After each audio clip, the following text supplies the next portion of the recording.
have a few topics in mind. One is I'll talk on this subject. Since I've been researching, following the research of so many people about tartaria. I know it's a blanket term, so don't get hung up on it. So since I was looking at the impossible buildings,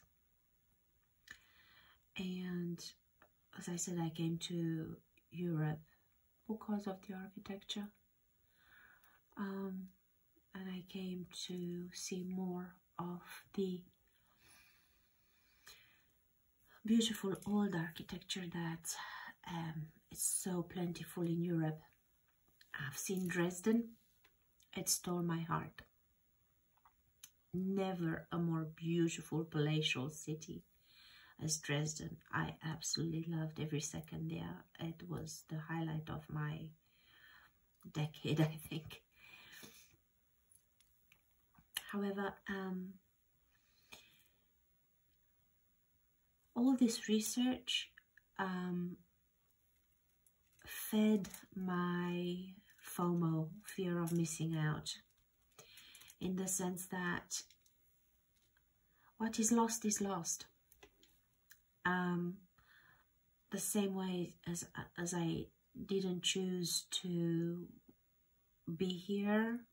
I don't know who chose, but I have no memory of this choice, so therefore I didn't choose. I'm not beating my own heart. I haven't chosen my circumstances. I just fell into it. So the same exact way, I haven't chosen the time and the reality that I'm living. But what I noticed after finding out more and more and more about the great loss that my generation and the generation even younger than me is suffering with the stolen history and everything that was, what I realized, this is accentuating FOMO, the fear of missing out. You know, when you go to a movie and you say, oh, I would have felt so bad if I didn't see this movie, or you go to a party, oh, I would have been so pissed off if I wasn't here for this party, or whatever. Or sometimes you say, oh, it was so good. Sure, it was so good because I wasn't there.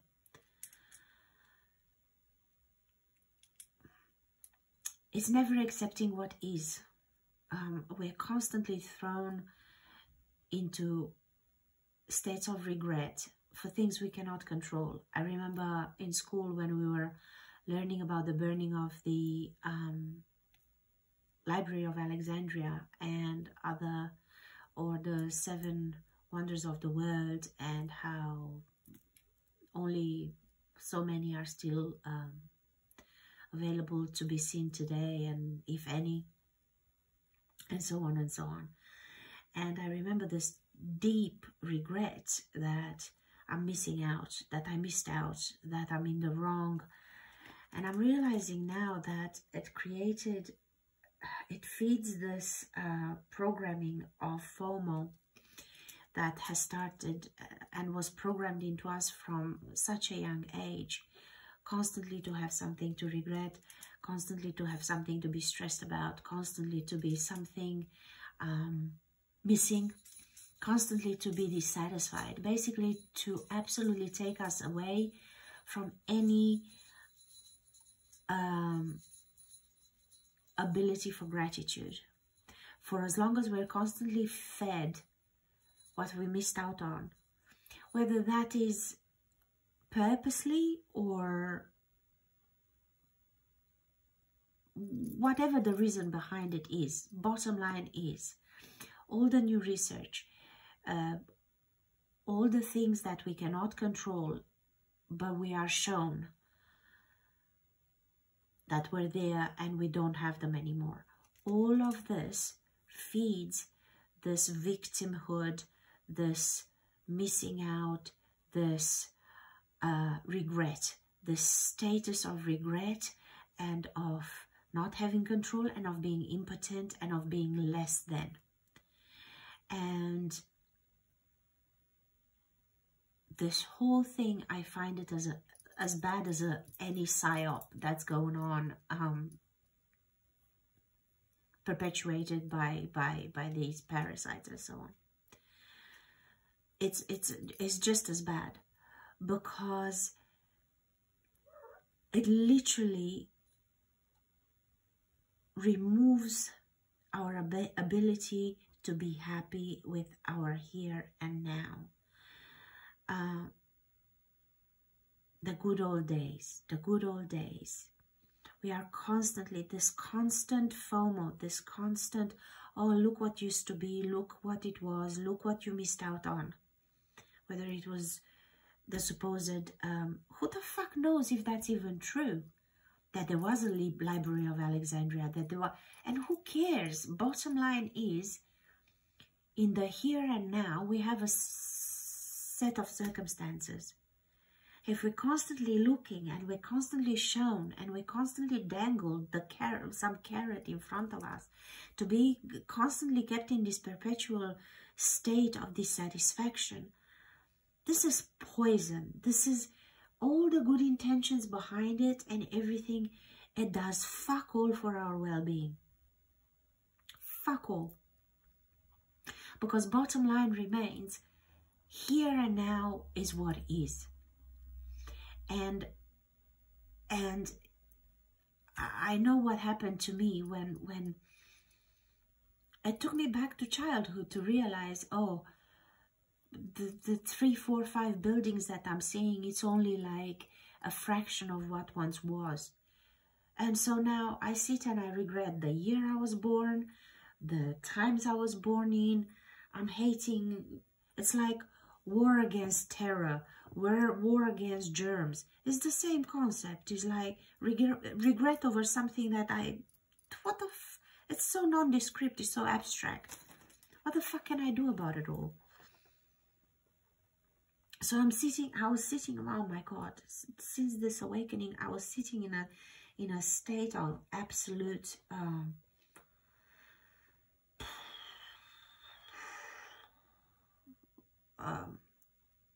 not depression, that's such a stupid word, but in such a state of impotence and feeling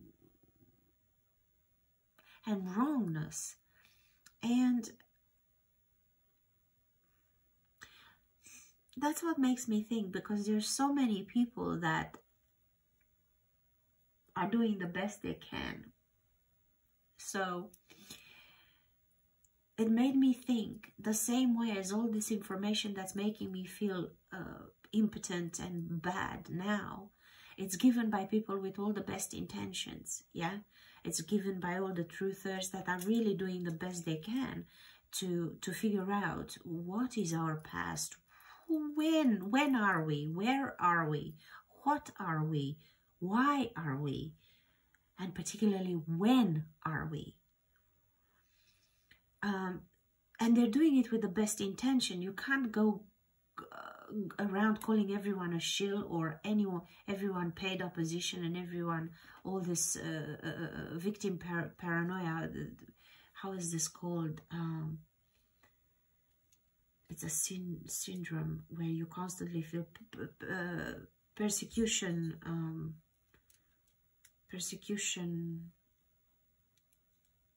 something. You can't go around living like that. And I sat and I thought, fuck, man.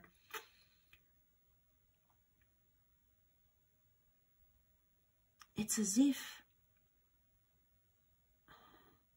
I'm addicted to finding new ways of hurting myself and of feeding this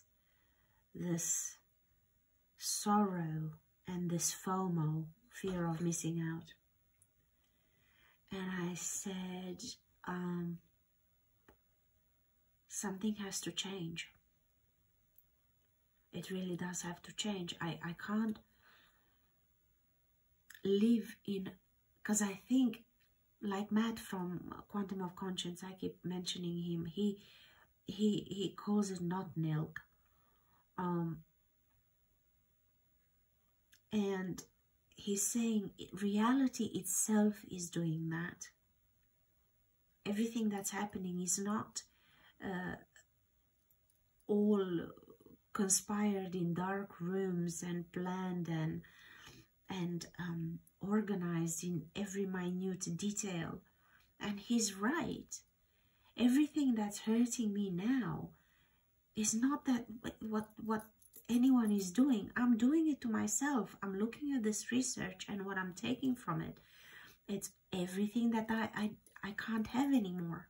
I can't have all the buildings that were destroyed in 2 wars.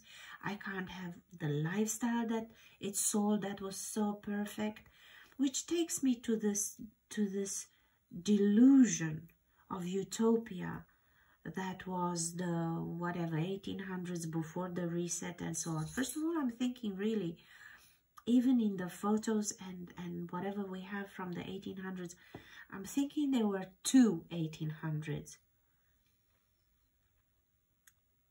I really am.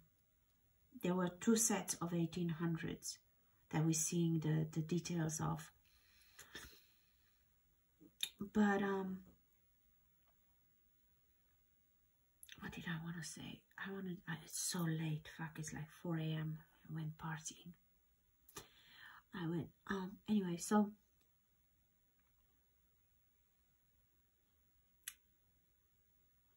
first of all, yeah, I have to train myself to look at the information, but being okay with the fact that, oh yeah, I remember what I wanted to say. So, with all the utopia that is presented, with the amazing buildings and the whatever, seriously? Ye shall know them by their fruits. Look how much more how can I say? Look how much better was the program, the TV program. By example, BBC, someone was putting a video of something from the BBC from the 1970s and so on. The information was really valuable. The TV programs were really amazing and so on. There was, we keep looking back and we're finding that there was better this and better that and better this and better that. Then how come all this better shit created a generation that was our parents? All this better shit on TV, better technology, more open, you could do this and that and the other, everything was available. It's created a generation of morons, because it is this very generation that got us where we are today. So what I notice is that people that come from very strangled societies, like absolutely from dictatorships, from places where they're not allowed to do anything, is the restraint that provokes the man to be the best he can be.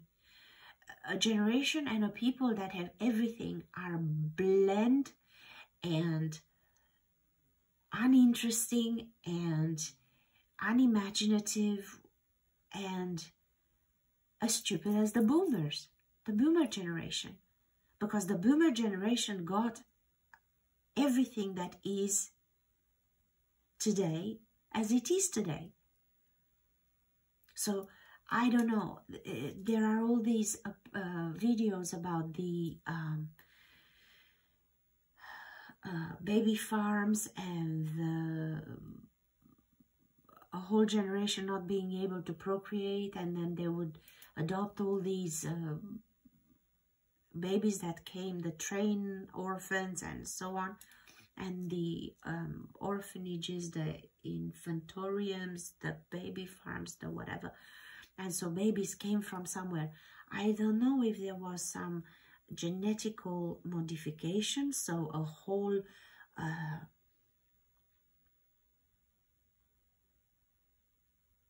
type of human was got rid of, and then there was some mass genetic modification, and then came which were these babies, and then was mostly repopulated with that.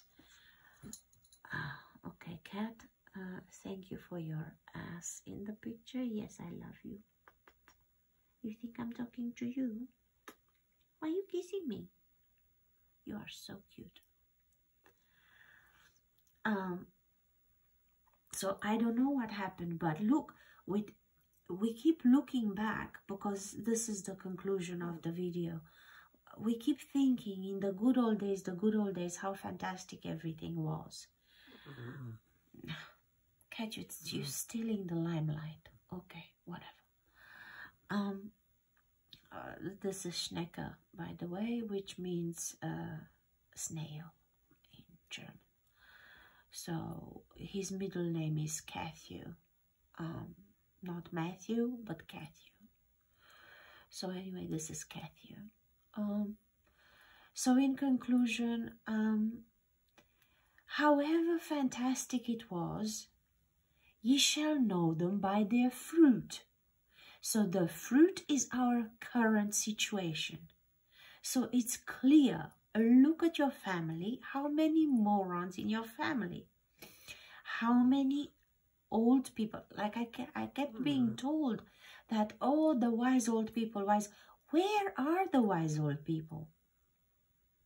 They're either demented with Alzheimer's, or they're silent, or they're non-existent. So ye shall know them by their fruit. So all this FOMO and all, oh my God, what we lost, what we're missing out on, what we lost, what is gone, how dare they, why did they do that, why can't I have this, why, oh, my heart was literally breaking seeing all these pictures of the world fairs and everything that was then, and the beautiful lacy, everything was so beautiful, ornate and whatever. It bred morons. So I had to digest everything that I was seeing and everything that my research showed me, with all of this impossible architecture thing and with all of this fabulous past. And I had to pick myself up, and I had to really digest it all and to get myself back to the floating level so that I can carry on. Isn't it, Schnecke? Eh? Oh, yes. And so, that's what I concluded. I have no more FOMO. What the fuck for? Because it's clear that all of that did no good. So, as I fully believe that reality is retrocausal, so it's happening, future creating the present, and what needed to happen today created the past. It is becoming more and more clear to me. Is this a cop-out? I don't give a fuck. All I can see is all I can conclude is what I see. Whatever this fabulous past was, it created parasites that got us here. And I can't conclude anything else because, you know, the proof is in the pudding. No matter how we scream and shout that they had the solfeggios and they had the frequency and they were whatever, look where we are. That's our truth. This is where we are. And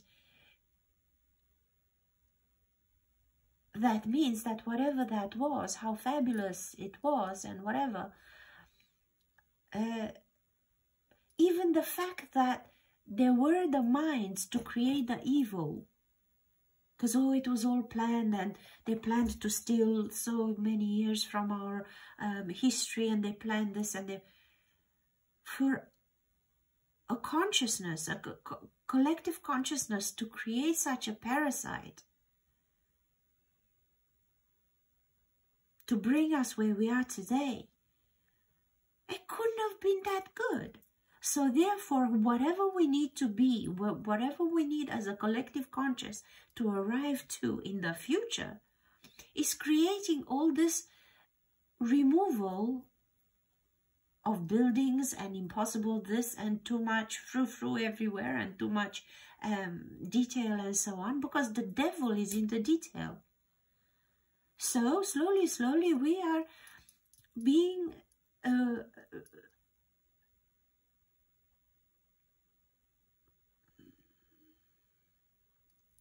sterilized, not only corporally, but also with what's available. And again, call it the art of being country, but I literally had to figure out how to carry on with the sense of loss that I was feeling.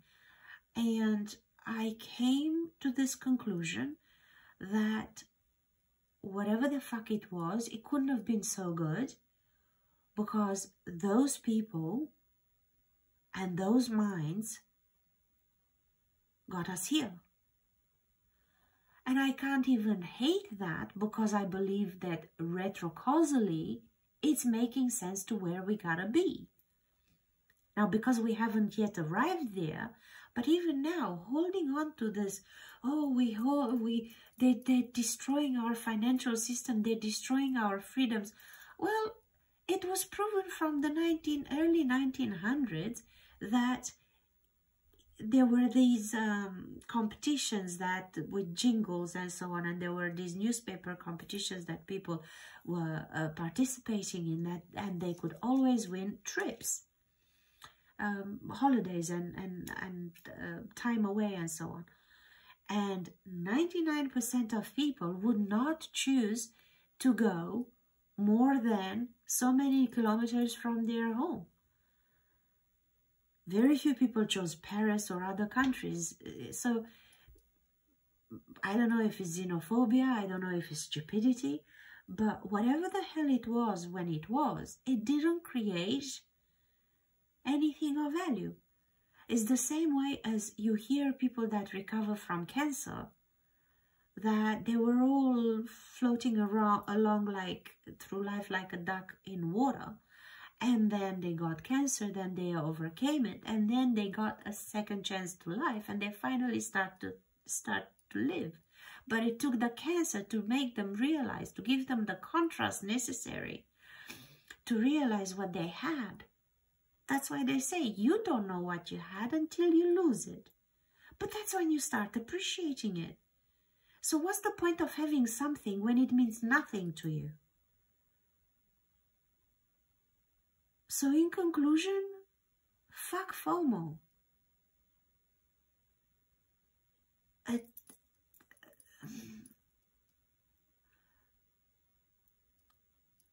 That's how I got myself out of all this sorrow of, oh my God, what we lost, what we missed. Because honestly, like, it was making me physically ill. I was literally living in regrets. I was living in so much hurt over something I never knew I always wanted. But how can you miss something you've never had? This is the programming. Is the programming of keeping you out of gratitude, because for as long as you're out of gratitude, you don't take ownership of that's in front of you. Someone, it's always doing something to you, and therefore holds the guilt. But with them, giving them the guilt of what they didn't give you, you also give them ownership over your sovereignty. Therefore, you put yourself in the position of slave. So not being grateful is literally being a little bitch-ass slave. And you, by being ungrateful, is not recognizing that whatever it is for your highest good, and you chose, consciously or unconsciously, you chose this as your set of circumstances. And you constantly have someone to blame. For as long as you have someone to blame, you put someone above you. You can no way, in no circumstance, can you be sovereign. For as long as you think someone's done something to you, and so therefore you blame someone. You can't blame and be sovereign. Who the fuck is the king gonna bitch to? Who's he bitching to? Who's he telling on whom? Who he's waiting to be saved from and someone not to do? No. He does a sovereign by definition. No one can do anything. He just deals with the circumstances, and at all points in time we have a set of circumstances, and then we have two choices. Always is the same two choices. Either you recognize yourself as creator, or you consider yourself reacting to it all. A reactor, you can never be creator. Therefore, you can never be sovereign. Therefore, you're always someone's bitch. Therefore, someone always does something, and your happiness is dependent upon someone's actions. And that's just weak. It's just weak, and is no way to live. It's a pathetic way. It's a beta person, not an alpha person. And alphas don't run in packs.